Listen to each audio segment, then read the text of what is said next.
गीता में अर्जुन को स्वयं भगवान कह रहे हैं कि उस परमेश्वर की शरण में जा, उसके लिए उन संतों के पास जा जो तत्वदर्शी हो। इसी प्रकार हजरत मोहम्मद को उनका अल्लाह कह रहा है कि कोई और पूर्ण परमात्मा है। उसको पाने के लिए उन तत्वदर्शी संत की तलाश कर। वो प्रभु कौन है, ये जानने के लिए कृपया अवश्य सुनिए जगत गुरु तत्वदर्शी संत रामपाल जी महाराज के अमृत वचन।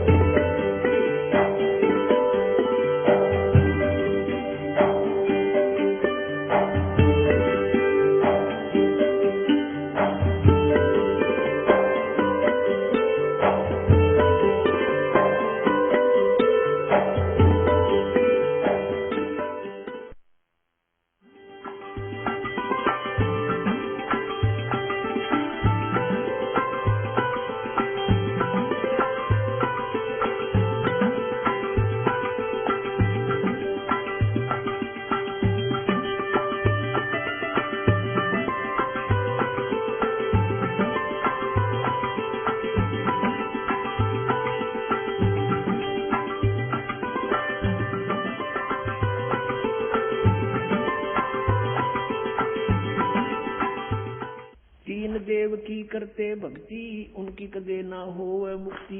कबीर परमात्मा जी 600 वर्ष पहले कहा करते थे ये ज्ञान। और इन संस्कृत भाषा के जानने वालों ने कहा था कि कबीर जी तो अनपढ़ हैं, अशिक्षित हैं, ये संस्कृत भाषा को कैसे समझ सकते, ये झूठा है, कपटी है, झूठ बोलता है। ऐसा घोर विरोध करा दिया परमात्मा का। वो सितम ढाए परमात्मा के ऊपर। उनका इतिहास सुनाएंगे आने वाले समय में, जब भी ये कई दिन का सत्संग करेंगे अगले, क्योंकि 3 दिन का सत्संग, 3 का भी 2.5 दिन का समझ लो ये तो। इसमें तो परमात्मा की भूमिका बनती है। इसलिए 17 से 21 अभी फरवरी का 5 दिन का सत्संग होगा, उसमें और विशेष डिटेल बताई जाएगी। तो अब सिंपल सा आपको बताते हैं कि क्या हुआ कि परमात्मा 600 वर्ष पहले आकर ये कह गए थे कि ब्रह्मा विष्णु महेश के ये माता पिता हैं, इनकी जन्म मृत्यु होती है, ये अजरमर नहीं है, ये नाशवान है, इनकी पूजा से मोक्ष नहीं। इनकी जब आप जन्म मृत्यु तो हमें मोक्ष कैसे देंगे? हमें मोक्ष चाहिए गीता जी वाला। गीता जी अध्याय नंबर 15 के श्लोक नंबर 1 से 4 में कहा कि तत्वदर्शी संत की ऊपर लटके हुए, ऊपर को जड़, नीचे को तीनों गुण रूपी शाखा वाला उल्टा लटका हुआ संसार रूपी वृक्ष है। ऊपर को जड़ तो पूर्ण परमात्मा है और ब्रह्मा विष्णु महेश रूपी इसकी शाखाएं हैं। और तत्वदर्शी संत वो होगा जो इसके सभी भाग बता देता है। उसके पश्चात परमेश्वर के उस परम पद की खोज करनी चाहिए, जहां जाने के बाद साधक फिर लौट कर कभी नहीं आते। गीता जी अध्याय नंबर 15 के श्लोक 4 में कहा है। और जिस परमेश्वर ने सब ब्रह्मांडों की रचना की है उसी की भक्ति करो, अन्य की नहीं।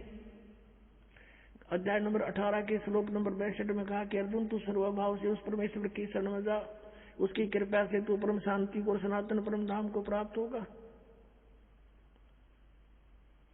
अपने आत्मा अब ब्रह्मा विष्णु महेश ही नाशवान और ब्रह्म गीता ज्ञानदाता ये ब्रह्म है। ये 4थे अध्याय के 5वें 9वें श्लोक में, दूसरे अध्याय के 12वें श्लोक में, 10वें अध्याय के दूसरे श्लोक में कहता है कि तेरे और मेरे बहुत जन्म हो चुके हैं अर्जुन, तू नहीं जानता मैं जानता हूं। तो ये ब्रह्म भी नाशवान। और कबीर परमात्मा कहते हैं ठहर पकड़ ठहर रहिए। अब जैसे आपने किसी टहनी को पकड़ कर ऊपर उठना चाहा हुआ, नीचे आकर टेक दी, तो उसके साथ ऊपर कैसे जाओगे? अब आपको दिखाते हैं श्री शिव पुराण के अंदर कि ब्रह्मा और विष्णु और शिव जी के कौन है माता पिता। पुण्यात्माओं, यदि ये सदग्रंथ आज भी संस्कृत में होते तो ये दास भी आपके रूबरू नहीं कर सकता है सच्चाई को, भले ही आप शिक्षित हो चुके हो। अब अनुवाद उन्हीं के द्वारा किया हुआ गीता प्रेस गोरखपुर वालों से, और उनमें स्पष्ट लिखा हुआ है। इनके आज तक समझ में नहीं आई ये कहानी के है, इनके माता पिता लिख रखे हैं, आज तक हमें नहीं बता पाए। क्योंकि कहते हैं मोती मुक्ता दर्शत नाई, ये जगह सब अंदरे, दिखत के तो नैन चश्मिन का फेरा मोतिया बंदरे। इनका मोतिया बंद हो रहा था, किसी का मोतिया बंद हो जाए, आंखों में आंखें स्वस्थ दिखाई देती हैं, जैसे इसको खूब दिखता होगा, पर उसने दिखता कभी नहीं। तो ये दिखे थे विद्वान संस्कृत भाषा बोला करते, हमने सोचा कि महर्षि हैं, इन्हें घोट रखी है, पुराण सारे संस्कृत बोल रहे हैं। आज देखा वेदों और गीता के बारे में इनको कह का पता नहीं था, इन विद्वानों को, मंडलेश्वरों को, महर्षियों को।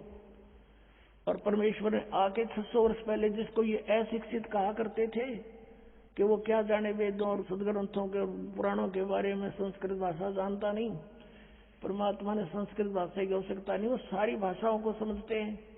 और उन्होंने जो अपने द्वारा रची हुई सृष्टि और सारा कुछ उसके सामने रचा गया, तो वो सब कुछ ठीक बोलेगा।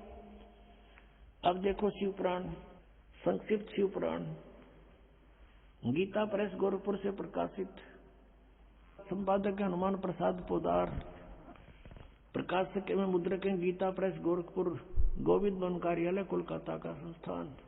इसके 98वें पृष्ठ से हम पढ़ना शुरू करेंगे। रुद्र संहिता 98वें पृष्ठ के बिल्कुल नीचे आते हैं, 5वां अध्याय का यह अंत है, एंड है। अपने पुत्र नारद की यह बात सुनकर लोग पितामह ब्रह्मा वहां इस प्रकार बोले। ये 5वां अध्याय समाप्त हुआ, इसका आगे यहाँ प्रकरण शुरू हो जाएगा 6 में। ब्रह्मा जी ने कहा, ब्रह्मन अपने पुत्र नारद से कहा, देव श्रोमणे, तुम सदा समस्त जगत के उपकार में लगे रहते हो। तुमने लोगों के हित की कामना से बहुत उत्तम बात पूछी है। जिसमें समस्त चराचर जगत नष्ट हो गया था, सर्वत्र अंधकार ही अंधकार था, कुछ भी नहीं था। उस समय तत् सद ब्रह्म, इस श्रुति में जो सत सुना जाता है एकमात्र वही शेष था। ये 99वें पृष्ठ पे पढ़ा पाना। अब 100 पृष्ठ पे आते हैं, ये 100 पृष्ठ पे है, यहाँ नीचे आते हैं। जिस परब्रह्म के विषय में ज्ञान और अज्ञान पूर्ण उक्तियों द्वारा इस प्रकार विकल्प किए जाते हैं। अब ब्रह्मा जी का ज्ञान सुन लो, कुछ ज्ञान, कुछ झूठा कुछ सच्चा, यानी ज्ञान अज्ञान दोनों के विषय जो हमने सुना है वो बता रहा हूँ। उसने कुछ काल के बाद द्वितीय की इच्छा प्रकट की, उसके भीतर एक से अनेक होने के संकल्प उदित हुए। तब उस निराकार परमात्मा ने अपनी लीला शक्ति से अपने लिए मूर्ति की कल्पना की। ये कहे निराकार हो ब्रह्म, और फिर कहते हो मूर्ति बन गया, वो छुपा रहता है। गीता जी अध्याय नंबर 7 के श्लोक 24-25 में ये काल बोल रहा है। गीता कहता है मैं अपनी योग माया से छुपा रहता हूँ, सबके सामने नहीं आता। तो ये क्या करता है, अपने कभी शिव के रूप में, अपने पुत्र के रूप में, कभी किसी को ब्रह्मा के रूप में दर्शन देता है। अब यहाँ ब्रह्मा इसीलिए कह रहा है कि वो तब उस निराकार परमात्मा ने अपनी लीला शक्ति से अपने लिए मूर्ति की कल्पना की। वो आकार में आया, क्या बना, जो मूर्ति रहित परम ब्रह्म है, ये ब्रह्म को परम ब्रह्म बोल रहा है, उसी की मूर्ति भगवान सदाशिव है। युग काल जो है सदाशिव रूप में प्रकट हो गया। अर्वाचीन और प्राचीन विद्वान उन्हीं को ईश्वर कहते हैं। उस समय एकाएक ही रहकर स्वेच्छानुसार विहार करने वाले उन सदाशिव ने अपने विग्रह से स्वयं ही एक स्वरूप भूता शक्ति की सृष्टि की, यानी अपने शरीर से एक स्त्री निकाली। ये न्यू कहना चाह रहा है ब्रह्मा, जबकि आपने सृष्टि रचना के अंदर परमेश्वर के द्वारा बताई यथार्थ ज्ञान सुना हुआ है, वो सच्चाई है। उसका कुछ मिलता जुलता ज्ञान ये दे रहा है। उनके अपने शरीर से वो कभी अलग होने वाली नहीं थी। उस पराशक्ति को प्रधान प्रकृति गुणवती माया बुद्धि तत्व की जननी तथा विकार रहित बताया गया है। दुर्गा को प्रकृति भी कहते हैं, प्रधान भी कहते हैं। अब याद रखना, गीता जी के 14वें अध्याय के अंदर उत्पत्ति बताएंगे जब ब्रह्मा और विष्णु जी की, ये प्रधान और प्रकृति दुर्गा के लिए कहा है। यहाँ देखना, वह शक्ति अंबिका कही गई है, उसी को प्रकृति, सर्वेश्वरी, त्रिदेव जननी, नित्ता और मूल कारण भी कहते हैं। त्रिदेव जननी, तीनों भगवानों, तीनों देवताओं की, ब्रह्मा विष्णु महेश की माता। परमात्मा ने कहा है, अब मैं तुमसे कहूँ चिताई, त्रिदेवन की उत्पत्ति भाई 600 वर्ष पहले आज से, और यही आज हमारे यानी पुराणों में विद्यमान है। त्रिदेव जननी, नित्ता मूल कारण भी कहते हैं। सदाशिव द्वारा प्रकट की गई उस शक्ति की 8 भुजाएं हैं। कति क्लियर कंसेप्ट हो गया। नाना प्रकार के आभूषण उसके अंगों की शोभा बढ़ाते हैं। वह देवी नाना प्रकार की गतियों से संपन्न और अनेक प्रकार के अस्त्र शस्त्र धारण करती है। वो एकाएक नहीं होने पर भी वह माया संयोग वसात अनेक हो जाती है। जैसे इस दुर्गा ने 3 रूप धारण किए थे, सावित्री, लक्ष्मी और पार्वती का, और समुद्र में छुप गई थी और अलग भी रही थी। ये एक सिद्धि बहुचोल्य धारा एक सिद्धि होती है। और वे जो सदाशिव हैं उनको परम पुरुष ईश्वर, शिव, शंभु और महेश्वर कहते हैं। ये काल की डेफिनेशन बताई जा रही है। यहाँ देखना, यहाँ क्लियर हो जाएगा 101 पृष्ठ पे। यहाँ देखना, वे अपने सारे अंगों पर भस्म रमाए रहते हैं। उन काल रूपी ब्रह्म ने, सदाशिव कहो, काल रूपी ब्रह्म कहो, एक समय शक्ति के साथ, नाथ नहीं, शक्ति सहित यानी दुर्गा के साथ शिवलोक नामक अक्षेत्र का निर्माण किया था। उस उत्तम अक्षेत्र को काशी कहते हैं। वह परम निर्वाण या मोक्ष का स्थान है जो सबके ऊपर विराजमान है। वे प्रिय और प्रियतम शक्ति और शिव जो परमानंद स्वरूप है उस मनोरम क्षेत्र में नित्य निवास करते हैं। शक्ति और शिव यानी काल और दुर्गा, ये सदाशिव काल, काल रूपी ब्रह्म और दुर्गा शक्ति। काशीपुरी परमानंद स्वरूपणी है। मुने शिव और शिवा ने, काल रूपी ब्रह्म और दुर्गा ने प्रलय काल में भी कभी उस क्षेत्र को अपने सानिध्य से मुक्त नहीं किया है।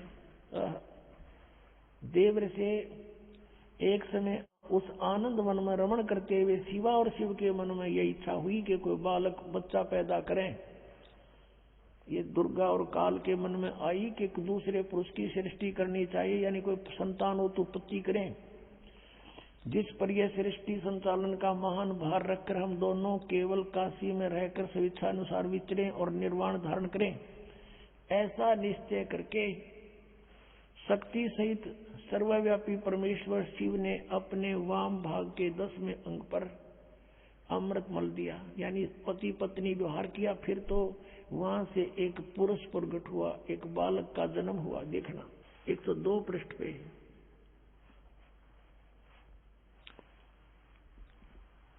अब शिव बोले, वत्स बेटा, व्यापक होने के कारण तुम्हारा विष्णु नाम विख्यात हुआ। उसका विष्णु नाम धर दिया दुर्गा और काल से उत्पन्न बच्चे का। ये हो गया जन्म दुर्गा और काल से विष्णु शब्द हुआ शिव पुराण ने। और ये 5500 वर्ष पहले की लिखी हुई पुस्तक है, आज की नहीं। अब यहाँ देखना, ये 6वां अध्याय समाप्त हो गया। अब 7वें में क्या लिखा है? ब्रह्मा जी कहते हैं, देवर से तत्पश्चात कल्याणकारी परमेश्वर शाम सदाशिव ने पूर्ववत प्रयत्न करके जैसे विष्णु को जन्म दिया, उत्पन्न किया, मुझे भी अपने दाहिने अंग से उत्पन्न किया। अपनात्मा, अब इनने कोई पूछने वाला हो, इनमें ऋषिया ने 5500 वर्ष हो गए इस पुराणों को लिखे, आज तक ये हमें कह नहीं बता सके।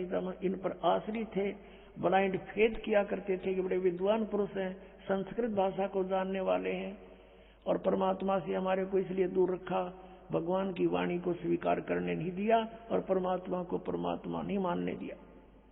ये मां शत्रु रहे हमारे ये अज्ञानी नीम हकीम गुरु, चाहे वो किसी धर्म मजहब के रहे हैं।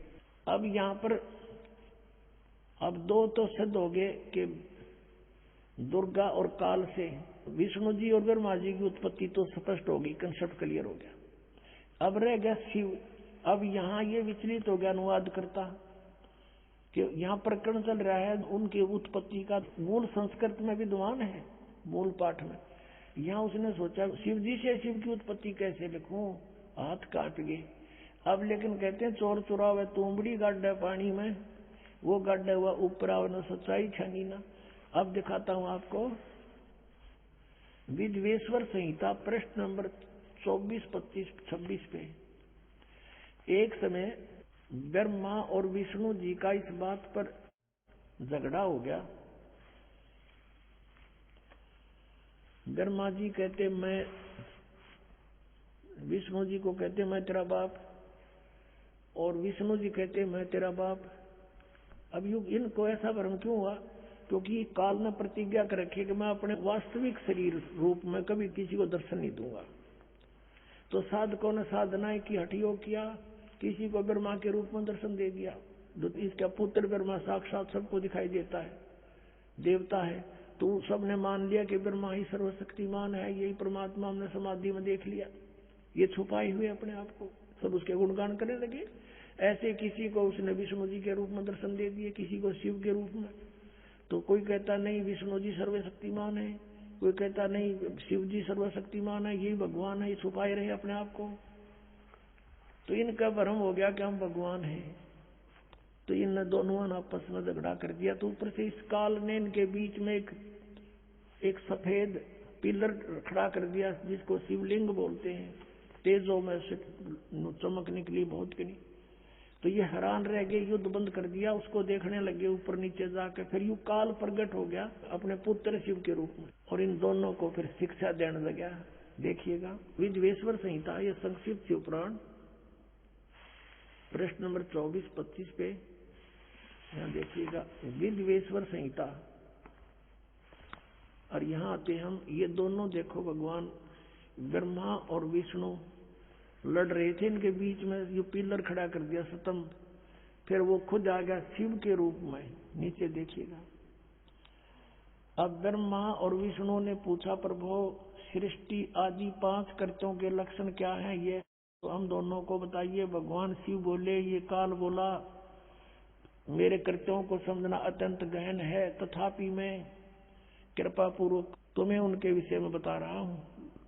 ये 5 अपने कृत्य बता दिए। ये देखना, ये 25 पे हमने पढ़ा, अब 26 पे पढ़ रहे हैं।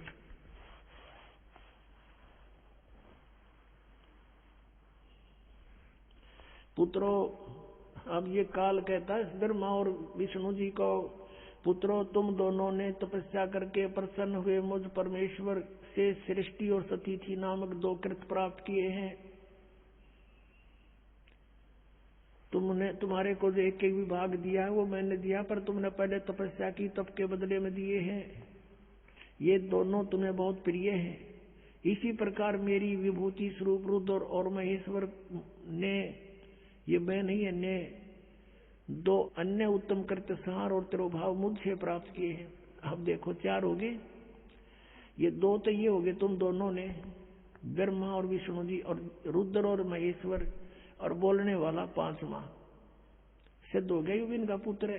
अब पुण्यात्मा, ये ज्ञान परमेश्वर ने 600 वर्ष पहले कहा था धर्मदास जी को, और धर्मदास जी से कहा था तू अभी डंडोरा ना पीटिए इसका, आन देश में फिर सब की जो ना गांठ बांध देंगे।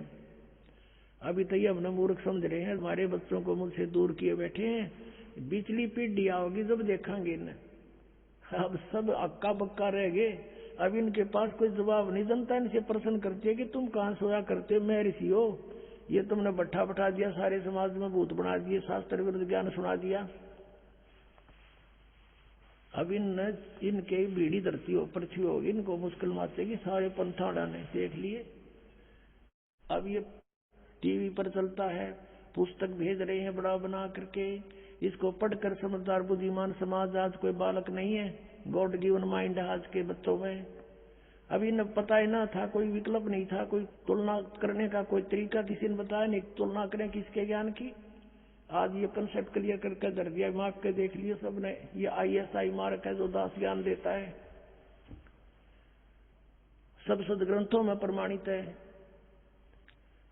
अब वो पूछ रहे हैं उन गुरुओं से, उनको मुश्किल माच रही है, और बुद्धिमान लोग भाग भाग करा रहे हैं।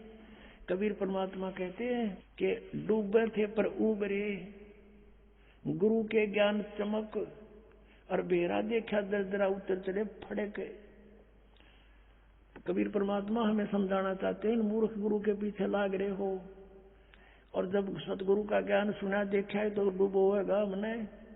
पहले बेड़े हुआ करते, नौका के स्थान पर एक फ्लोटिंग बना लिया करते, पूरा लंबा चौड़ा लकड़ी इसका सूखा, और उसको ऊपर फूस फास ऊपर डाल लेते थे लकड़ ऊंचे ऊंचे, तो वो बेड़ा बोला करते, बेड़ा। और उस बेड़े के ऊपर बैठ के पार करा करते दरिया को, बहुत पुराने समय का वो है। तो कहते परमात्मा कहते हैं कि जब तुम्हें संत मिल जावे, सच्चा गुरु, तय इस तरह जंप लगा जाना उस डूबने वाले बेड़े तय भाग लेना। कैसे कि डूबे थे पर उबरे, गुरु के ज्ञान चमक, गुरु के ज्ञान को देखकर ऐसे चमक गए नो, एकदम चौकस हो गए, चौकन्ने हुए कि किसी ने बता दे नो देख डूबेगा, ये टूटा पड़ा बेड़ा तुम्हारा, आ जाइए, बिल्कुल ठीक है, इस पर आ जाओ फटाफट। तो कहते हैं यूं देख कर अपने बेड़े को, टूटे हुए को एकदम फड़क कर कूद गए दूसरे पे, एक सेकंड की भी विचार नहीं करे, डूबे इस पर। तो क्या बताते हैं कि जब तुम्हें ये ज्ञान होगा कि जो ज्ञान तुम्हें प्राप्त है वो डुबोने वाला है, तो ऐसे वहां से तुरंत भागना पड़ेगा, जैसे एकदम जंप लगा कर जान बचाने वाली बात होती है। तो कबीर परमात्मा कहते हैं बेरा देखा डूबे थे पर उबरे, गुरु के ज्ञान चमक, चमक माने नो चौकस हो गए, एकदम चमक का पड़ा करें। और बेड़ा देखा जरजरा यानी टूटा फूटा, तो डुबोएगा, तो उत्तर चले फड़क, फड़क कर जैसे कोई पशु के पास में जाकर हॉर्न बजा दे, वो एकदम फड़क कर भाग गया करे। कहते नो फड़क कर कूद गए दूसरे बेड़े पे, यानी ऐसे गुरु को बदल लेना चाहिए। उस नकली गुरुओं को इस तरह तुरंत त्याग देना पड़ेगा आपको जान बचाने के लिए। अब आपको दिखा दिया ये कह ब्रह्मा विष्णु महेश के कोई माता पिता नहीं, और इनके इतिहास में, इनकी जीवनी में लिखा है इनके माता पिता हैं। और जो ये पांचवा कौन है, ये ब्रह्म है, यही गीता का ज्ञान दे रहा है। देखिएगा फिर शिव पुराण, ये वही शिव पुराण है, गीता प्रेस गोरखपुर से प्रकाशित। अब हम उसको पढ़ रहे हैं, 26 पृष्ठ पे आप पढ़ रहे हो, विद्वेश्वर संहिता। अब हम यहाँ आगे थे पढ़ते पढ़ते कि पुत्रों तुम दोनों ने तपस्या करके प्रसन्न हुए मुझ परमेश्वर से सृष्टि और सतीक्षी नामक 2 कृत प्राप्त किए हैं, ये दोनों तुम्हें बहुत प्रिय हैं। इसी प्रकार मेरी विभूति स्वरूप, मेरे स्वरूप में ये मेरे जैसे शरीर वाले रुद्र और महेश में भी ने भी 2 उत्तम कृत संहार और तिरोभाव मुझ से प्राप्त किए हैं। तो इसका मतलब हो गया ये पांचवा कौन है, ये ब्रह्म है, काल है, काल रूपी ब्रह्म है। यहाँ ये क्या कहता है कि मैंने पूर्व काल में अपने स्वरूप भूत मंत्र का उपदेश किया है, जो ओंकार के रूप में प्रसिद्ध है, वही महामंगलकारी मंत्र है। सबसे पहले मेरे मुख से ओंकार ओम प्रकट हुआ, जो मेरे स्वरूप का बोध कराने वाला है। ओंकार वाचक है, मैं वाच्य हूँ, ये मंत्र मेरा स्वरूप ही है। प्रतिदिन ओंकार का निरंतर स्मरण करने से मेरा ही सदा सिमरण होता है। तो ओम का जाप ब्रह्म का है, काल का है। मेरे उत्तरवर्ती मुख से अकार का, पश्चिम मुख से उकार का, दक्षिण मुख से मकार का, पूर्ववर्ती मुख से बिंदु का तथा मध्यवर्ती मुख से नाद का प्राकट्य हुआ है। यानी 5 अवय हैं इसमें, अकार, उकार और मकार और बिंदु और नाद। इन 5 से मिलकर ये ओम बना है। प्रणव, प्रणव बोलते हैं इसको, प्रणव। इस प्रकार 5 अवयों से, 5 अंगों से युक्त ओंकार का विस्तार हुआ। इन सभी अवयों से एकीभूत होकर यह प्रणव ओम नामक एक अक्षर हो गया। ओम इति एकाक्षरम ब्रह्म विहारण मामनुसमरण यह प्रयाति तदन्देहम सयाति परमाम गति। गीता जी के अध्याय नंबर 8 के श्लोक 13 में गीता का ज्ञान ये ब्रह्म ही दे रहा है, इति सिद्धम। वो कह रहा मेरा एक ओम अक्षर है, नथिंग एल्स। और यहाँ जो इन्होंने नकलियां बना रखा है ना, ओम नमः शिवाय, ये 5 अक्षर का मंत्र है। ये ओम नमः शिवाय कोई मंत्र नहीं है मूल पाठ में, ये अनुवाद करता कि अपनी अड़ंगा अड़ाया हुआ है, इसलिए ये गोट लिया ओम नमः शिवाय, ओम नमः शिवाय। अरे तो सीधा ओम मंत्र बता रहा क्या, नथिंग एल्स।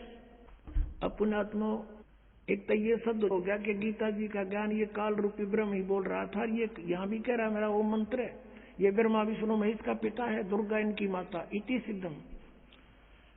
और ये तीनों नासवान है, ये दिखाते हैं आपको। जन्म है तो मृत्यु भी होगी इनकी। श्री देवी पुराण देखिए, गीता प्रेस गोरखपुर से प्रकाशित, संपादक है हनुमान प्रसाद पोदार चिमनलाल गोस्वामी।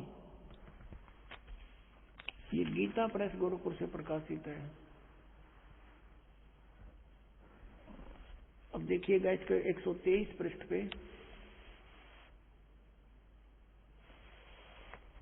तीसरा स्कंद। अब भगवान विष्णु अपनी माता दुर्गा की स्तुति करते हुए बोले, तुम शुद्ध स्वरूपा हो, ये सारा संसार तुम्हीं से उद्भासित हो रहा है। मैं ब्रह्मा और शंकर हम सभी तुम्हारी कृपा से विद्यमान हैं। हमारा आविर्भाव यानी जन्म और तिरोभाव माने मृत्यु हुआ करता है। हमारा तो जन्म और मृत्यु होता है, केवल तुम ही नित हो, जगत जननी हो, प्रकृति और सनातनी देवी हो। भगवान शंकर बोले, देवी यदि माँ भाग विष्णु तुम्ही से प्रकट हुए हैं तो उनके बाद उत्पन्न होने वाले ब्रह्मा भी तुम्हारे बालक हुए।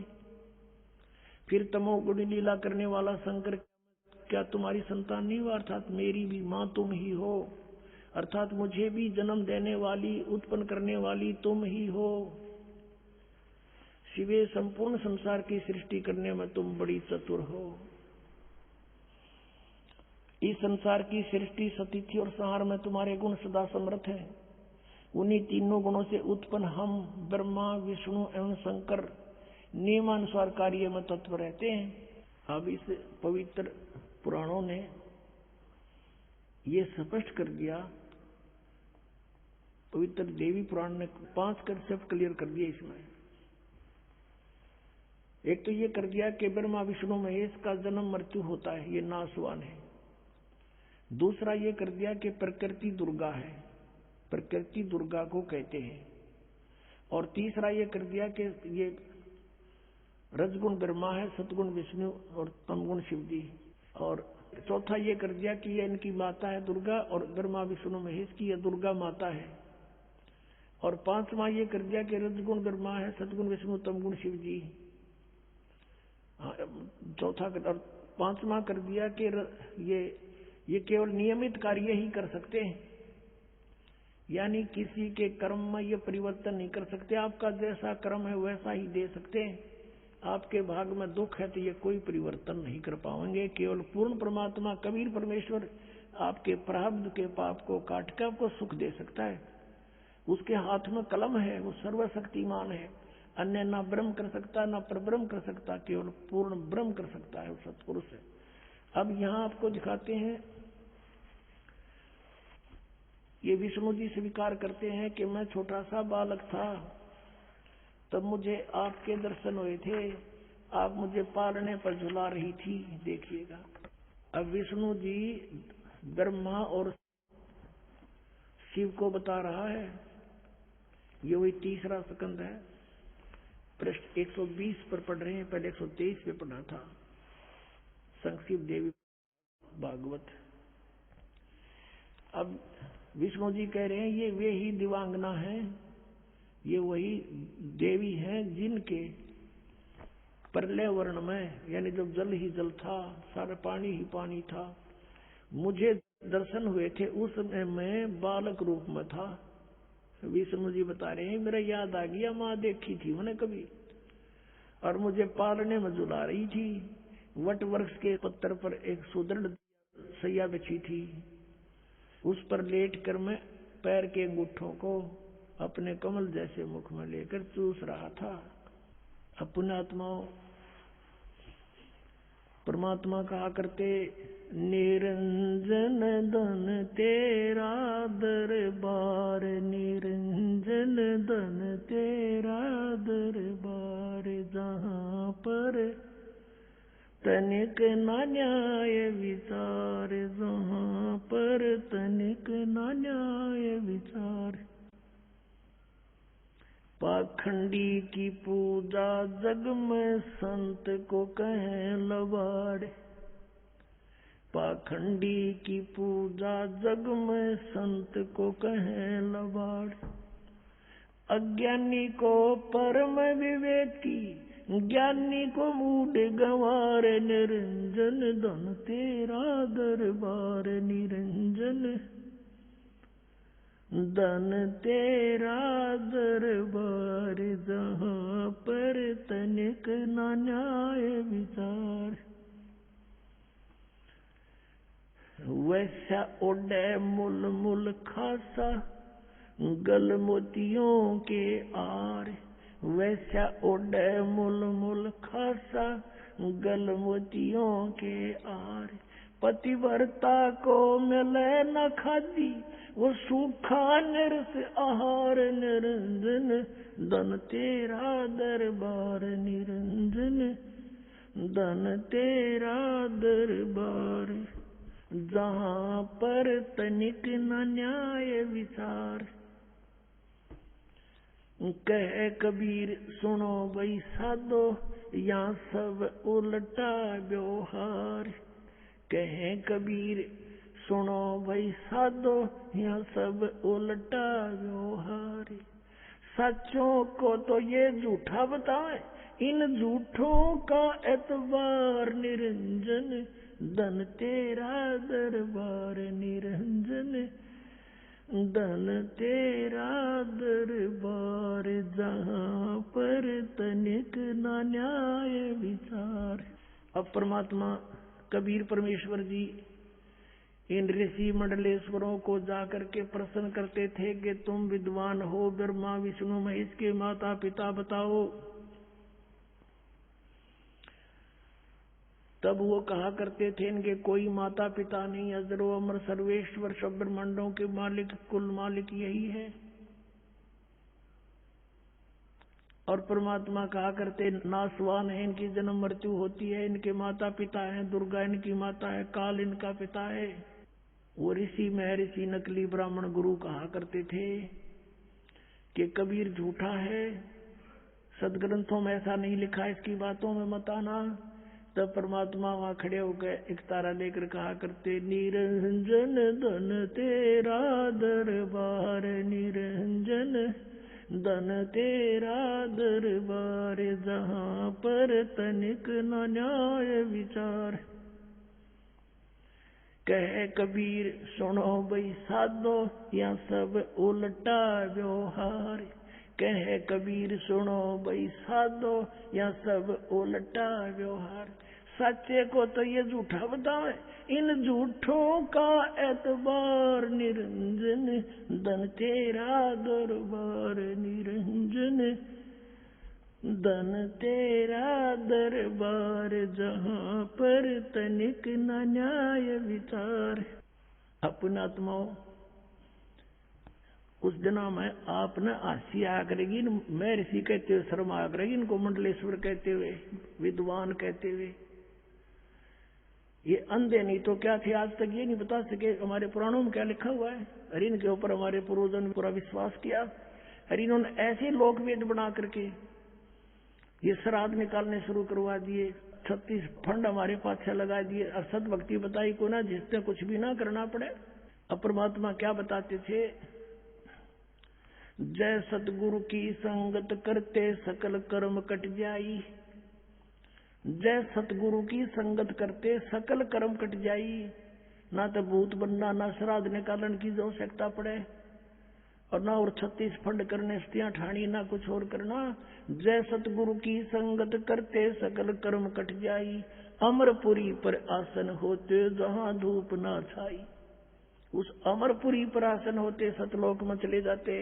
अपनात्मा परमात्मा ने अपनी अमृतवाणी में एक शब्द और कहा है, गुण तीनों की भक्ति में ये भूल पड़ो संसार। कह कबीर निज नाम बिना कैसे उतरो पार। तीन देव की जो करते भक्ति उनकी कदे ना हो मुक्ति। उसी समय कहा करते बड़े मंडप में, और वो ब्राह्मण गुरु नकली महर्षि कहा करते झूठा है, देखो क्या कह रहा, मारो डले मारो पत्थर। अब सब पीछे लगा देते, भगवान के परमात्मा आ जाते शब्द गाते हुए। उलाना आता फिर नीरू नीमा के पास, छोटी सी उम्र में लग गए थे वो छेड़ने उनको। 5 साल की उम्र में उनके छक्के छुड़ा दिए थे परमात्मा ने। उनकी उम्र तो है नहीं, वैसे शरीर आए थे, बालक रूप धारण किया था। एक लीला करते हैं उनके नियम में, वेदों में ऐसा प्रमाण है कि वो ऐसा करता है, शिशु रूप धारण करके आते हैं। और उस समय उनकी परवरिश की लीला कवारी गान से होती है परमात्मा की। और 600 साल पहले ये लीला भगवान करके जा रहे हैं जो आज वेद गवाही दे रहे हैं। तो who is God? Kabir is God. अपने आत्माओं, आपका सौभाग्य है कि आपको इस बीतली पीढ़ी के समय मनुष्य जीवन प्राप्त है, और उससे भी सौभाग्य आपको ये मार्ग मिल गया किसी भी तरीके से, चाहे कोई दुखी आया, चाहे कोई वैसे परमात्मा की चाह में आया, किसी प्रकार भी यहाँ पर आ गया, वो रंग गया इस रंग में, ये सत्कर मान लेना। और देखो कितना अच्छा मौसम है, सर्दी तो खूब है, लेकिन परमात्मा ने भी घाट नहीं गाल रखी। नीचे अपने बच्चा गद्दे बिछा रखे, 3-3 किलो की रजाई उड़ा रखी, और सुनो जानते वाले की अमर कथा आज तक कभी सुनी भी कोई ना सपने में। 3-3 घंटे तो हम फिल्म देखें 4 दिन में आंख पड़ कर, और 3-3 फिल्म देख लिया करते एक दिन एक रात में। 100 रुपये लाग रहे, सारी ये देखांगे, अब वो माल दिखा था। अरे पुणात्मा, ये अमृत वचन कदे सपने में भी ना सुने थे, और नो तो कदे सोच भी नहीं सकते थे अमृत ज्ञान हमें मिलेगा। वो खजाना खोल दिया भगवान ने, लूट लो लूटा जाता है, लूट सको तो लूट लो, यू राम नाम की लूट, पीछे फिर पछताओगे प्राण जाएंगे छूट। अब परमात्मा ने ये शब्द बोला कि 3 देव की जो करते भक्ति उनकी कदे ना हुआ मुक्ति, गुण तीनों की भक्ति में ये भूल पड़ो संसार, कह कबीर निज नाम बिना कैसे उतरे पार। परमात्मा को ऐसे शिक्षित कहा करते थे, और सब वेदों और पुराणों का निष्कर्ष अपने अमृतवाणी में उन्होंने लिखा हुआ है। तीनों गुण की भक्ति, रजगुण ब्रह्मा, सदगुण विष्णु, तम गुण शिव जी। अब ये बात सीधी समझ में ना आवे, इन पुराणों से आएगी, आपको दिखाते हैं। पुण्यात्माओं, हम एक रोजगार प्राप्ति के लिए अपने बच्चों को अब कितना प्रेरित करते हैं। कॉलेज या स्कूल में जाते हैं, वहां भी 8 घंटे 6 घंटे पढ़ कर आते हैं, आते ही फिर कहते ट्यूशन पर जाओ बेटा बेटी, और वो फिर ट्यूशन पर जाते हैं, फिर कहते होमवर्क करो अपना बैठकर, तब कितना 2 रोटी का साधन बनता है 12 वर्ष पढ़कर। और हमने वो कल्याण करवाना, परमात्मा पाना, उसके लिए समय निकालना पड़ेगा आप जी को, और वही निकालेंगे जो इस बात से परिचित हो जाएंगे। जैसे किसान फसल बोता है, और ये हरियाणा पंजाब राजस्थान का ये क्षेत्र, और ये जनवरी और फरवरी और दिसंबर का महीना किसान खेतों में गेहूं बीज देता है। हमने देखा, हमारे अमरदास का भी जन्म किसान परिवार में हुआ, वहां देखा करते थे, हम बालक से थे, हम तो रजाई भी ओढ़ लेते और ऊपर खेस भी डाल लेते जब हमारे पिताजी निकल कर जाते थे खेतों में। रात्रि के समय खेतों में नहर का जल, सिंचाई के लिए जल देने के लिए, उस समय शीत लहर चलती, छोटी छोटी कभी फुहार भी आ जाती, लेकिन किसान वापस कदम नहीं हटाता।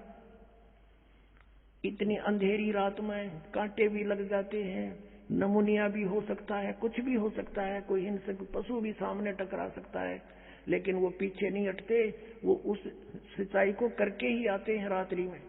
उनको पता है यदि आज चूक किया तो फिर 10-15 दिन में नहर का पानी उपलब्ध होगा और ये फसल सूख जाएगी, मेरे बालक भूखे मरेंगे, मैं भी भूखा मरूंगा। तो वो व्यक्ति इस काम को कर सकता है, इतने कठिन कार्य को आम व्यक्ति नहीं कर सकता, जिसको ज्ञान नहीं, जो परिचित नहीं उस प्रोसेस से। तो पुण्यात्माओं, इस प्रोसेस से जो परिचित हो जाएगा वो ये कठिन परिश्रम करेगा। ये कठिन नहीं है परमात्मा के पाने के लिए। तो देखा आपने शेख फरीद ने उल्टे लटके तप करे राज त्यागे, और यहाँ दरजाई ओढ़ के भगवान की कथाएं तो सुननी है, ये कठिन परिश्रम किए है। तो इसलिए ये दास चाहता है आप जी को इतना तैयार कर दूं, आप उल्टे नहीं हटो, आप करके छोड़ो इस काम को, इस जीवन का लक्ष्य पूरा करो। इसलिए ये ज्ञान आपके अंदर फीड किया जाता है, ये ज्ञान आपको टेकन नहीं देगा, फिर देख लेना। और ये ज्ञान ही लास्ट में आधार हो जाके 10-5 वर्ष में सारे ढीले हो लेंगे। ये जो आज 25-30 साल के हैं, 40 वर्ष के 20 साल में, 60 साल के 65 साल के और इनकी लागी गर्दन हलन फिर सब दिख जाएगा कि बाड़ा कुछ नहीं। और स्पीड तो भक्ति करो चलो सतलोक में। और वैसे ज्ञान होने के बाद बच्चे बचपन से ही ज्यादा, छोटी आयु के ज्यादा लगन लगाते हैं। तो अब सभी के लिए एक सुअवसर खुल गया है, बालक भी भक्ति कर सकते हैं, युवा भी कर सकते हैं, और बुजुर्गान कति अपना स्थान निकट दिखाई देगा कि ठीक है बच्चे, जो काम था हमारा अपना पूरा हुआ, लेकिन यूं भी तो काम आवश्यक रह गया, जो जरूरी था उसका एरियर निकालना, वो जाने पर और तगड़े होकर करनी भक्ति। तो अब आपको तो इसमें थोड़ा बहुत समय ज्यादा भी सत्संग में लग जाए तो खुशी मनाना। पुण्यात्माओं को तो ऐसी उमंग उठनी चाहिए, आगे के प्रसंग होगा और कितनी बार सुन ले इस कथा को, उतनी प्यारी लगनी चाहिए आपको। जैसे स्वस्थ व्यक्ति सुबह भी खाना खाता है, शाम को भी खाता है, उतना ही स्वादिष्ट लगता है, और ये जो अस्वस्थ हो जाता है उसको फिर शाम को रुचि नहीं बनती, तो समझो बीमार हो लिया। तो इसी प्रकार ये आत्मा जब जिनकी पाप कर्मों का, ज्ञान का बुखार जिनका जबर हट गया, तो उनको भूख लगी रहती है। किसी दिन भी सुबह भी सत्संग उतना ही प्यारा लगना चाहिए, शाम को भी उतना ही प्यारा लगता है, तो आप स्वस्थ हो। अन्यथा आपके ऊपर फिर से कोई पाप कर्म का दबाव बन गया है। तो जैसे बुखार युक्त व्यक्ति को, जबर युक्त व्यक्ति को भूख नहीं लगती, मीठी रोटी भी कड़वी लगती है, किस्मस भी कड़वी लगती है, मनुखा दाख, सेब, संतरे भी कड़वे लगते हैं, तो उसका ट्रीटमेंट क्या है? कड़वी कैप्सूल खाने पड़ेंगे। मलेरिया हो गया किसी को तो वह कड़वी गोली खानी पड़ेगी, फांके मारने पड़ेंगे, ना चाहते हुए भी खानी पड़ेगी, तब वो रोग उसी से कटेगा, फिर देखना वो रोटी स्वाद लगेगी। ऐसे ही ये सत्संग के वचन वो कुनीन भी साथ ही काम करते हैं। किसी को अरुचि होती है तो भी समझ लेना कि वो गड़बड़ है, तो इसको और रुचि से सुनना चाहिए, ना चाहते हुए भी सुनते ही रहना चाहिए। कुछ देर में अपने आप एकदम आपके अंदर रुचि जागृत होगी। अब आपको दिखाते हैं तीनों देव की जो करते भक्ति, उनकी कदे ना हो वह मुक्ति। 600 वर्ष पहले भगवान कह के गए कबीर जी, और आज हमारी गीता जी बता रही है ये कि इन तीनों देवताओं की भक्ति किस टाइप के आदमी करते हैं। देखो पहले ये सिद्ध करते हैं गुण किसे कहते हैं। ये मार्कंडेय पुराण है, संक्षिप्त मार्कंडेय पुराण, गीता प्रेस गोरखपुर से प्रकाशित है। इसके भी 123 पृष्ठ पर आपको दिखाते हैं। ये 122 पृष्ठ है संक्षिप्त मार्कंडेय पुराण। यहाँ से प्रारंभ है। मार्कंडेय ऋषि बोले, मुने ये इन्हीं का प्रकरण चलता रहा। यहाँ आ जाते हैं हम 123 पृष्ठ पे।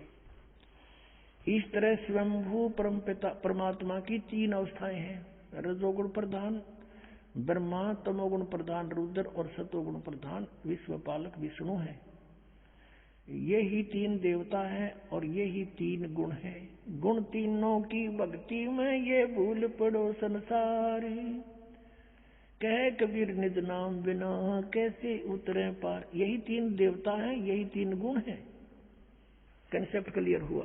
फिर भी और कंसेप्ट क्लियर करते हैं।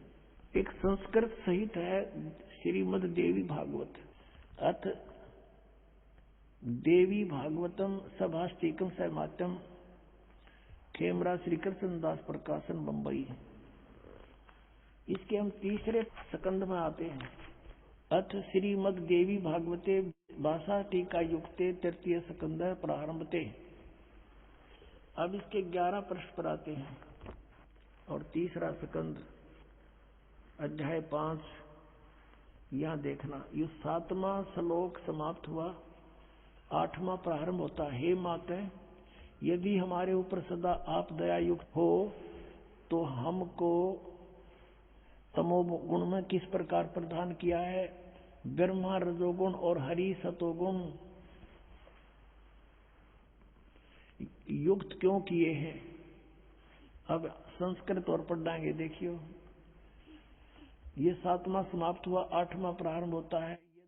यदि दया धर्मना न सदा अंबिके, यदि आप दयालु हमारे ऊपर है दुर्गा है अंबिके, कथम अहम विहित है। शंकर जी कह रहे हैं कि कथम अहम विहित है, किस प्रकार मैं बना दिया तमोगुण है। और कमल जय, कमल से उत्पन्न होने वाले ब्रह्मा को रजगुण संभव, सुवित किमु सतोगुण हरि, और विष्णु जी को आपने सतोगुण क्यों बढ़ा दिया। इति सिद्धम रजगुण ब्रह्मा सतगुण विष्णु तमगुण शिव जी। अपनात्मो श्रीमद भगवद गीता में आपको दिखाते हैं कि इन तीनों गुणों, त्रिगुणमयी माया, रजगुण ब्रह्मा सतगुण विष्णु तमगुण शिव जी की जो पूजा करते हैं उनको क्या उपमा दे रखी है इस पवित्र ग्रंथ में। देखिएगा, श्रीमद भगवद गीता गीता प्रेस गोरखपुर से प्रकाशित है। जयदयाल गोविंद का इसके अनुवादक है। अब ये 7वां अध्याय है। इसमें गीता ज्ञानदाता कहता है कि पार्थ, अनन्य प्रेम से मुझ में आसक्तित मेरे प्राण होकर योग में लगा हुआ जिस प्रकार से संपूर्ण विभूति बल ऐश्वर्य युक्त गुणों युक्त सबके आत्म रूप समग्र यानी पूर्ण रूप से मुझको संशय रहित जानेगा, उसको सुन। इतना ऐसा ज्ञान सुना दूंगा जो तू मुझे अच्छी तरह समझ जाए मैं क्या हूँ, मेरी क्या स्थिति है। अब दूसरे में क्या कहता है कि मैं तेरे लिए इस विज्ञान से तत्व ज्ञान को पूर्णतः कहूंगा, जिसको ये तत्व ज्ञान नहीं है, इस ज्ञान को सीधा जानकर संसार में फिर कुछ भी जानने योग्य शेष नहीं रह जाता। फिर देखो इसमें कहा है कि हजारों मनुष्यों में कोई एक मेरी प्राप्ति के लिए यत्न करता है, नहीं तो अन्य देवताओं की पूजा करते रहते हैं। यत्न करने वाले योगियों में भी कोई एक मुझको तत्व से यथा रूप से जानता है, यानी एकादश जानता मुझको। और फिर देखो ये दोनों प्रकृति बताई है इसमें 7वें अध्याय के 4-5 में। पृथ्वी जल अग्नि वायु आकाश मन बुद्धि और अहंकार भी इस प्रकार ये 8 प्रकार से विभाजित ये मेरी प्रकृति है, ये जड़ प्रकृति है। और ये 8 भेद वाली तो अपरा अर्थात जो जड़ प्रकृति ऊपर वाली जो जड़ प्रकृति है। और हे महाबाहो, इससे दूसरी जिससे यह संपूर्ण जगत धारण किया जाता है वह जीव रूपा वह है मेरी चेतन प्रकृति जान। ये दुर्गा है। दुर्गा एक भक्त बुजुर्ग सा था, 70 वर्ष की आयु का है, अभी था कि वो भी भक्त है, लेकिन वो कहते हैं भगत तो बन जाते हैं, लेकिन गुरु जी के वचनों पर अविश्वास करता है तो भक्त नहीं। कारण क्या है कि हम उन संतों पर ऋषियों पर पहले विश्वास ब्लाइंड फेथ कर चुके हैं, जिनका ज्ञान आज एक आने का नहीं पाई परमात्मा की तत्व ज्ञान की रोशनी में। तो अब सभी वकील बन गए। इस दास को भी संशय की दृष्टि से देखते हैं। पुणात्मा ये अपना नोट कर लेना किसी भी कोने में हृदय के में, दास जो वचन बोलेगा उसने 100 बार तोल लियो पक्के पाओगे। आपने भूल के भी ये नहीं सोचना चाहिए कि ऐसे कैसे यहाँ नहीं हो सकता, ऐसा नहीं हो सकता। आप बालक हो, यह आध्यात्मिक मार्ग है, इसको समझना आपके बस की बात नहीं। आप इतना ही समझो जैसा दास आपको समझाना अब चाहे, और आपके रूबरू कराता हूँ और फिर भी संशय रहता तो आप अपनी बालक बुद्धि समझ लेना। दास के वचन पर अविश्वास ना करना। तो उस बुजुर्ग का अविश्वास हो गया, अपने आप में विद्वान पाक रहा। एक दिन मुझे लिख कर दे दिया कि आप झूठ बोलते हैं, दुर्गा को प्रकृति नहीं कहते। तो इससे था कि उसने ये वचन नहीं सुन रखे दास के कहीं पर भी। इतना क्लियर कर देता है जो ध्यान से सुने, या तो याद खा कर सो जाता था। फिर वो पूछा, मैं कहा भाई आप बात कर सुन मेरी, आपने मुझ पर विश्वास नहीं, विश्वास कैसे हो, ये कहीं नहीं लिख रखा। मैंने कहा फिर आप आज के बाद यहाँ मत आना, आप जा सकते। उसको आश्रम से अनाउट नहीं रखा। मैं जैसे नालायक आदमी, जब आपने गुरुजी पे विश्वास कर प्रत्यक्ष दिखाता हूँ और अच्छा प्रमाण दिखाता हूँ, चला गया वो फिर 2 महीना के बाद आया, यहाँ से आया तो उसको वापस कर दिया कि नहीं, ऐसे अनाड़ी व्यक्ति की यहाँ आवश्यकता नहीं है। उसने फिर मुश्किल माचगी समझ में आ गया, देखा सचमुच में तो गलती कर दी, और भक्तों ने उसको प्रमाण दिए। कहाँ अंधे हो रहे हो तुम, फिर सत्संग क्या सुनते थे, तुम तो खा कर सो जाता होगा फिर सत्संग में। फिर उसने देखा, फिर क्षमा याचना की, कहने लगे जी हम तो बालक हैं, बेशक मैं अपने आप में घना समझदार बुद्धिमान समझू था, और आपके वचन पक्के पाए। तो पुणात्माओं ये सत्कर मान लेना, दास जो बोलेगा सारी साची होंगी।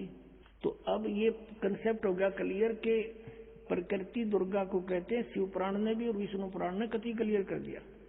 अब यहाँ प्रसंग चल रहा है कि तीनों गुण। अब ये काल कहता गीता ज्ञानदाता कि ऐसा ज्ञान सुना दूंगा, इसके जानने के बाद फिर कुछ भी जानना शेष नहीं रहेगा। अब देखो क्या बताना चाहता है वो। श्रीमद् भगवत गीता, गीता प्रेस गोरखपुर से प्रकाशित है। जयदयाल गोविंद का इसके अनुवादक है। ये 7वां अध्याय। और ये 12वां श्लोक। और भी जो सतगुण से उत्पन्न होने वाले भाव हैं और जो रजगुण तथा तमोगुण से रजोगुण तथा तमोगुण से उत्पन्न होने वाले भाव हैं, उन सबको मुझसे ही होने वाले हैं ऐसा जान, परंतु वास्तव में उनमें मैं और वे मुझ में नहीं है। अब ये काल बोल रहा है गीता जी को, ये ज्योत स्वरूपी निरंजन, ये काल रूपी ब्रह्म गीता का ज्ञान श्री कृष्ण जी में प्रवेश करके बोल रहा है। और ये कह रहा है इन तीनों गुणों से, रजगुण ब्रह्मा, सतगुण विष्णु, तम गुण शिव जी से जो कुछ भी हो रहा है, यानी रजोगुण से उत्पत्ति श्री ब्रह्मा जी रजोगुण, और सतोगुण से सतीथि श्री विष्णु जी सतोगुण के प्रधान यानी सतोगुण युक्त, और तमोगुण शंकर भगवान से संहार, ये तीनों जो कुछ भी हो रहे हैं इनका मुख्य कारण मैं हूँ, काल कहता है। क्योंकि इसको 1 लाख मानव शरीरधारी प्राणी खाने का नित आहार लगा हुआ है। और ये कहता है कि मैं इनमें नहीं हूँ। आपने शिव पुराण में लिखा है 9वें अध्याय में रुद्र संहिता के में कि रजगुण ब्रह्मा सतगुण इस प्रकार तीनों देवताओं में गुण है, पर वो शिव गुणातीत माना जाता है। तो ये कहता मैं इनमें नहीं हूँ, इनसे अलग रहता हूँ। 7वें अध्याय के 13वें श्लोक में, अब 13वें श्लोक में क्या बताया है कि गुणों के कार्य रूप सात्विक, राजस और तामस, इन तीनों प्रकार के भाव से ये सारा संसार प्राणी समुदाय मोहित हो रहा है। इन तीनों गुणों से परे, रजगुण ब्रह्मा सतगुण विष्णु तम गुण शिव जी से परे मुझ अविनाशी को नहीं जानता। अब 14 और 15 में कमाल कर दिया। 7वें अध्याय का हम पढ़ रहे हैं 14वां श्लोक। क्योंकि है अलौकिक अर्थात अति अद्भुत गुणमयी मेरी माया, रजगुण ब्रह्मा सतगुण विष्णु तम गुण शिव जी द्वारा फैलाया गया ये जाल बड़ी दुस्तर है, बड़ा खतरनाक है। और जो पुरुष मुझ को निरंतर भजते हैं, जो ब्रह्म साधना करते हैं, ब्रह्मा विष्णु महेश से ऊपर उठ जाते हैं, वो माया का उल्लंघन कर जाते हैं। अब 15 में बता दिया, समझ कर दिया कि माया के द्वारा जिनका ज्ञान हरा जा चुका है, कि जैसे त्रिगुणमयी माया रजगुण ब्रह्मा सतगुण विष्णु तम गुण शिव जी के ऊपर ही जो आश्रित है, अन्य किसी की बात को सुनने को तैयार नहीं, उनकी बुद्धि वहीं तक सीमित होगी। जिनका ज्ञान हरा जा चुका है ब्रह्मा विष्णु महेश से अस्थायी लाभ मिलने के ऊपर, वो असुर स्वभाव को धारण किए हुए मनुष्यों में नीच, राक्षस स्वभाव को धारण किए मनुष्यों में नीच, और दूषित कर्म करने वाले मूढ़ लोग मुझको नहीं भजते। गुण तीनों की भक्ति में ये भूल पड़ो संसार, कह कबीर निज नाम बिना कैसे उतरो पार। 3 देव की जो करते भक्ति, उनकी कदे ना हो मुक्ति। अब ये सब गीता जी में लिखा कि माया के द्वारा ब्रह्मा विष्णु महेश रजगुण ब्रह्मा सतगुण विष्णु तमो शिव जी के द्वारा जिनका ज्ञान हरा जा चुका है, वो इन पर आसक्त होकर इनके ऊपर किसी की पूजा करने को तैयार नहीं है। वो असुर स्वभाव को धारण किए हुए मनुष्यों में नीच, राक्षस स्वभाव को धारण किए हुए मनुष्यों में नीच, और दूषित कर्म करने वाले मूर्ख मुझको नहीं भजते। पुण्यात्माओं, परमात्मा ने तो एक साधारण से भाव से कहा था, गुण तीनों की भक्ति में ये भूल पड़ो संसार, कह कबीर निज नाम बिना कैसे उतरो पार। तो क्या परमात्मा गीता को भी जानते थे? ये कहते हैं संस्कृत नहीं आती, वो तो गीता के भी गुण रहस्यों को जानते हैं, परमात्मा है वो। और फिर कहा था कि 3 देव की जो करते भक्ति, उनकी कदे ना हुए मुक्ति। और वही गीता जी कह रही है कि तीनों गुणों की जो भक्ति करते, रजगुण ब्रह्मा सतगुण विष्णु तम गुण शिव जी, इन्हीं तक इनकी बुद्धि सीमित हो गई है। कहते हो राक्षस स्वभाव को धारण किए हुए मनुष्यों में नीच, दूषित कर्म करने वाले मूर्ख। अब 4 गालियां इकट्ठी दे रखी गीता में इन पुजारियों को। अब कोई न्यू सोचा है अकरामपाल न्यू कहे इनकी भक्ति ना करनी चाहिए, या कबीर जी कहे, या तक गीता जी कह रही है आपकी। पुण्यात्मा, जैसे रजगुण ब्रह्मा की उपासना की थी किसने, हिरण्यकशिपु ने, राक्षस कहलाया, अपने बेटे का शत्रु हो गया, अब उसको मारने के लिए उद्धत हो गया अपनी मान बढ़ाई के कारण। और फिर बक्कल उतरा उसका, नरसिंह रूप बना कर आए परमात्मा, और फिर डावर डांगर की तरह मुझे बख्श दो भगवान, जब परमात्मा कहे नरसिंह रूप में कि इस बच्चे की तने एक नहीं सुनी, अपनी मौत तुझे इतनी प्यारी लगी अपनी जान, अन्यों कह के पेट फाड़ के फेंक दिया उसका। अब परमात्मा कहते हैं कि हरणा कुछ छाती तुड़वाई और ब्राह्मण बाणा कर्म कसाई। वो तो ब्राह्मण यानी भक्त को आवे और इसे कुकर्म करें। ये कहते हरणा कुछ छाती तुड़वाई और ब्राह्मण बाणा कर्म कसाई। कहो भगत और साधक और बड़े और कर्म कसाइयों जैसे इनके। फिर शिव जी की उपासना की थी एक रावण ने। आपने पता है श्री तमगुण शिव जी के उपासक थे रावण। अब उसने कैसे जुल्म किए, एक परतरिया को उठा लाए, यानी शिव जी के बड़े भाई की पत्नी मां के समान, यानी शिव जी के भी मां के समान विष्णु की पत्नी को, सीता को उठा लाए, श्री राम की पत्नी को, यानी अपनी मां को उठा लाया पत्नी बनाने के लिए। दुष्ट, इसे बुंडा कुकर्मी और कौन होगा। राक्षस कहलाया, मांस खावे, शराब पी और ब्राह्मण को आवे। ब्राह्मण बाणा कर्म कसाई, कुत्याली मौत मारा गया, सह परिवार नाश करवा गया और राक्षस कहलाया। तमोगुण शिव का पुजारी। एक भस्मागिरी नाम का साधक था, शिव का पूजा करता था। कैलाश पर्वत पर इसके मकान के सामने ऊपर को पैर नीचे को सिर करके और सिरासन पर तपस्या शुरू कर दी। एक दिन पार्वती जी ने कहा, भगवान आप तो समर्थ हो, दे दो आपके दास को क्या मांगता है। भगवान शिव खुश हो गए, कहने लगे मांग भस्मागिरी क्या मांगता है। भस्मागिरी ने कहा, भगवान वचनबद्ध हो जाओ तब मांगू। शिव जी ने सोचा कोई सिद्धि मांग लेगा, 8 तो है मेरे पास, एक दे दूंगा इसको। शिव जी ने कहा ठीक भाई हो गया, मैं वचनबद्ध मांगो। खड़ा हो गया सीधा, छोड़ दी तपस्या और कहा भगवान ये भस्म कड़ा दे दो। अब शिव जी वचनबद्ध हो गए थे, निकाल के दे दिया अकेले पुत्र। शिव जी ने सोचा था जंगल में रहता है, अपनी रक्षार्थ मांग रहा होगा, उसको क्या पता था तेरे जान का दुश्मन है ये तेरा पुजारी। जब कड़ा हाथ में आते ही आंख बदल गया और नोटे डोटे डोर देखा, कोले होशियार शंकर तुझे मारूंगा, पार्वती को पत्नी बनाऊंगा। हा हा हा। अपने आत्माओं पहले तो हमें अंतर्यामी कहाँ थे, अंतर्यामी शिव जी। उन्होंने समझ सका पापी के उद्देश्य लिए कुबद लिए तपस्या कर रहा है। और इनको अविनाशी कहा करते थे, हम सुना करते थे। और भस्मागिरी से डर कर भाग लिया, आगे भगवान पासा पुजारी जहाँ जोटा की तरह भागते। अब पुण्यात्माओं अब क्लियर हो रहा, हमारी बुद्धि, हमारा ऑपरेशन हो गया उन मोतिया बंद का। हम समझ रहे हैं सचमुच ही हमारे पुराणों में लिखा हुआ था।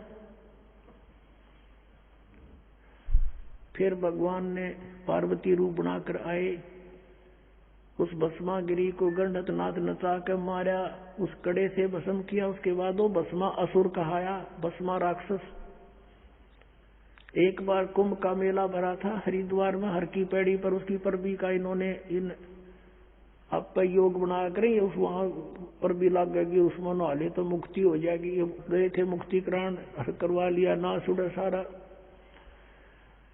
हर की पैड़ी पर हरिद्वार में एक बार कुंभ के मेले का संयोग हुआ और उसमें कोई समय होता है निर्धारित, इतने समय के अंदर स्नान कर ले तो उसका मोक्ष है, उसको पर भी बोलते हैं। तो उस समय ये सभी गिरी पुरी नागा नाथ कनपाड़े जितने भी हैं ये सभी तमोगुण शिव के उपासक हैं। ये अलग अलग, गिरी अलग, पुरी अलग और वैष्णो अलग, नागा अलग, ये अलग अलग अपने ग्रुपों में इकट्ठे हो जाते हैं। और विष्णु जी के पुजारी वैष्णो कहलाते हैं, वो भी वहीं पर पहुंच रहे थे। स्नान करने का जब समय आया, पहले नागा पहुंच गए, हर की पैड़ियों पर छा गए, कोई हजारों की संख्या में थे। तो पीछे से आगे विष्णु के उपासक वैष्णु साधु, वैष्णु साधु कहने लगे कि ए नागाओ तुम बाहर आओ, पहले हम स्नान करेंगे, हम सर्वश्रेष्ठ हैं। नागा कहने लगे हम प्रथम स्नान करेंगे, हम सर्वश्रेष्ठ हैं, हम त्यागी और बैरागी हैं, हम नी इच्छा है, हम तन पर वस्त्र भी नहीं रखते हैं, हम सर्वश्रेष्ठ साधक हैं। वैष्णव ने कहा सतगुण विष्णु के उपासकों ने कि तुम पशु की तरह नंगे फिरते हो, टट्टी के हाथ भी नहीं धोते, राख लपेटे फिर रहे हो, आज तुम स्नान करने वाले हो गए, शरण फिरो, बाहर आओ हम स्नान करेंगे। अब वो स्नान सुनून तक भूल गए गुट्टम गुट्टा। वो उसका लठ मारे, उसका दांत बुड़कियां खाओ एक दूसरे ने, फिर तलवार निकाल लाए, कोई तीर मारे। यानी 25,000 ये चरगुण उपासक कटके मर गए वहां हर की पैड़ी पे। उसके बाद सरकार लगी 17 कोने इनको अलग अलग रखती है, हर तरह से इनकी व्यवस्था अलग अलग स्नान की करने लगी, ना कटके मर जाए 1 मिनट में। कहते हैं तीर तुपक तलवार कटारी जमदड़ झोर बदावे हैं, हर पैड़ी हर हेत न जाण्या वहां जा तेग चलावे हैं, काटे शीस नहीं दल करुणा ये जग में साध कवावे हैं, जो जन इनके दर्शन को जावे उनको भी नरक पठावे हैं। कहते हैं तीर तलवार कटारी न सीधे छोरे गोप दिए मार गिरे कसाइयों की तरह। तीर तुपक तलवार कटारी ये जमदड़ जोर बधावे हैं, हर पैड़ी हर हेत नहीं जाण्या और वहां जा कर्ज चलावे हैं, तेग वहां तलवार चलावे। हर की पैड़ी कहे भगवान में इतना भी प्रेम नहीं, भगवान का डर नहीं, और कत्लेआम कर दिया वहां हर की पैड़ी पे। और काटे शीस नहीं दिल करुणा, करुणा माने दया, और ये साध कवावे हैं, और इनके दर्शन भी कोई जातो न भी नरक पठावे हैं। तो परमात्मा ने आकर हमें बताया कि गुण तीनों की भक्ति में ये भूल पड़ो संसारी, कह कबीर निज नाम बिना तुम कैसे उतरो पार। 3 देव की जो करते भक्ति उनकी कदे ना होए मुक्ति। इसलिए गरीबदास साहिब जी ने कहा कि भजन करो उस रब का जो दाता है कुल सबका। वो कौन है? Kabir is God. बोलो सतगुरुदेव।